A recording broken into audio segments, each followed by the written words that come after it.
Calvin Dark, Democratic strategist and co-founder of RC Communications, joins us now. Calvin, thank you so much for being with us.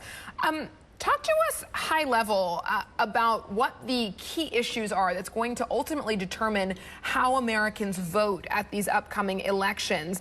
Are they going to be voting on the state of the economy?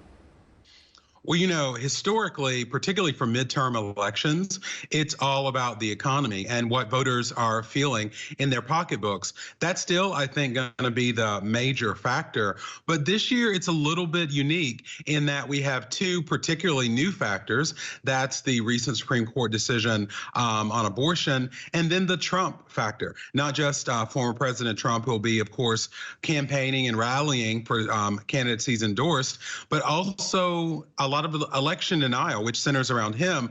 It'll be interesting to see how that will compete with economics on the list of priorities for voters in the midterms.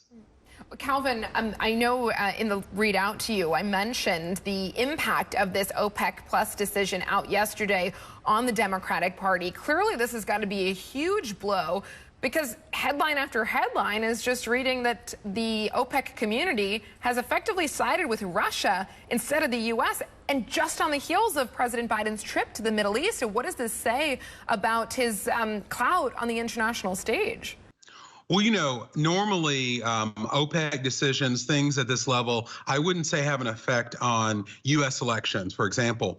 But this comes at a particularly vulnerable time for President Biden. And on the campaign trail, Republican candidates are going to hit Democrats with all of these vulnerabilities. I mean, think about it. This one OPEC decision, that points to a lack of U.S. energy independence, if you believe the Republican line about that.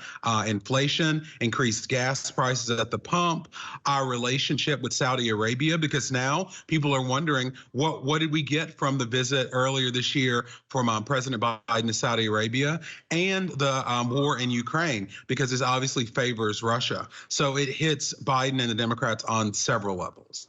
Calvin, I'd like to go back to what you said at the beginning, which is that the economy is probably going to be front and center going into the midterms. How do you think the Democrat Party is viewed right now in terms of how they are dealing with some of the economic challenges?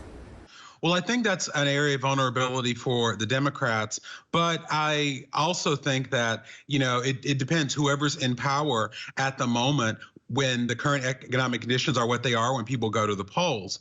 You know, a lot of has been made with, you know, increased gas prices, inflation, but we've got to remember that people have already voted. I already voted. So I don't know if the short-term, you know, ups and downs are going to affect voting, but I do think voters are going to hold the party in power for anything they feel in the pocketbooks.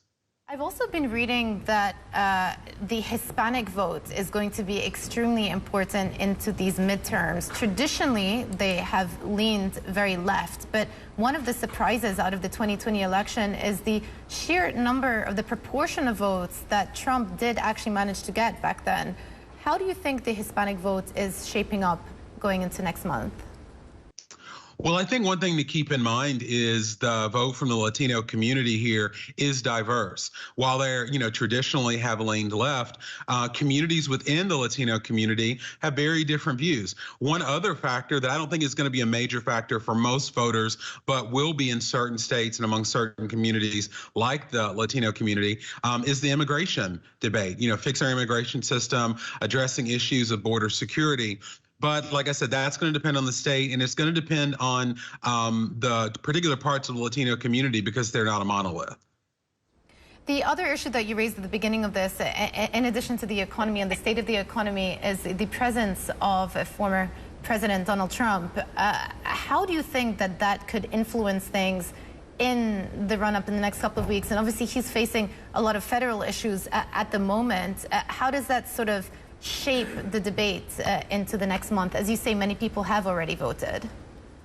Well, I think the more that former President Trump is out there, not only promoting himself, but also promoting the candidates he endorsed, it helps the Democrats. For the simple reason that when we're talking about former President Trump, his legal troubles, the candidates in some cases that, are definitely not mainstream, we're not talking about some of the other issues that the party in power, the Democrats, would have to answer for. So in that sense, it's going to help the Democrats, I believe. Although when President Trump does, do his rallies, he has a very strong base, he can work to get those people out to vote in the midterm election. So we'll have to see what the actual effect will be. Calvin, if we can wrap up on a slightly longer term question, there's so much focus and debate about whether former President Trump will run again in 2024. But what about on the Democratic side of things? It doesn't seem clear who the party will throw their weight behind for the next presidential election. Do you have any insight? Well, I think that as it stands now, and even long term, if President Biden decides to indeed run for re-election, while there may be voices in the Democratic Party that, maybe want another voice, the majority of the Democratic Party will support President Biden. But I think what we can look forward to after the midterms, regardless who wins the House and the Senate and the governor's races, is for President Biden to make that decision. And then we will start to see if he's going to run or not, and who the people to take his place if he decides not to run could be. But as it stands now, I think if he says he's going to run, the Democratic Party will stand behind him. Calvin, thank you so much for joining us from D.C. Appreciate you waking up early. Calvin Dark, Democratic strategist and co-founder of RC Communications.